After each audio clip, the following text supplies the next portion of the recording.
Јавноста ќе почека до следната недела за да ја слушне листата на новиот владин состав, кога и официјално ќе биде доставен до собранието, а потоа и до шефот на државата Стево Пендаровски, потврдија од СДСМ за Алфа.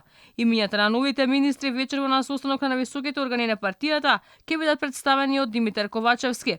А новиот мандатар веќе втор ден остварува поединечни средби со помалите коалициони партнери околу изборот на новите министри. Веќе седнал на маса со новиот коалиционен партнер Африм Гаши и се согласиле како дел од новата влада дека ќе се заложат за унапредување на државата кон европското семејство и градење на прогресивна држава. Честитајќи му за новата задача на новоизбраниот председател на социјалдемократите Ковачевски, меѓу другото разговаравме и за иднината на државата и владиниот план за држава со европска и прогресивна ориентација. Пратеникот и председател на Демократски сојуз Павле Трајанов вели дека денеска ќе седнат на маса со мандатарот, но најавува дека доколку не се согласуваат со дел од новите имиња, нема да ја гласаат новата влада. Треба да ни информира за тие имена што не се познати, да ги презентира, кои се, затоа што и поддршката не само на Демократскиот сојуз, а на другите партии исто така ќе зависи од кадровскиот состав на владата.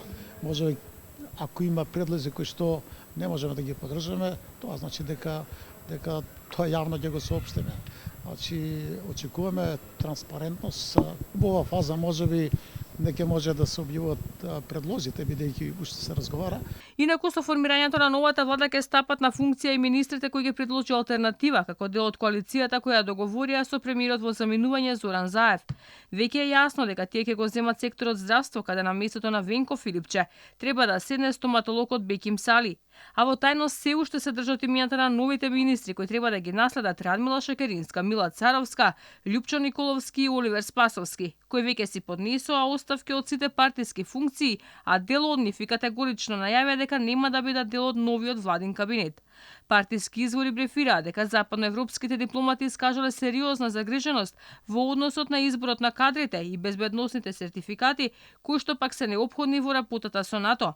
Актуелната директорка на УЈАП Сања Лукаревска, чие име се споменуваше за едно од вице-премиерските позиции, најави дека нема да ја напушти институцијата со која раководи. Неизвестно е дали во тимот на Ковачевски ќе има место за Благој Бочварски, Јагода Шахпаска и Ирена Стефоска.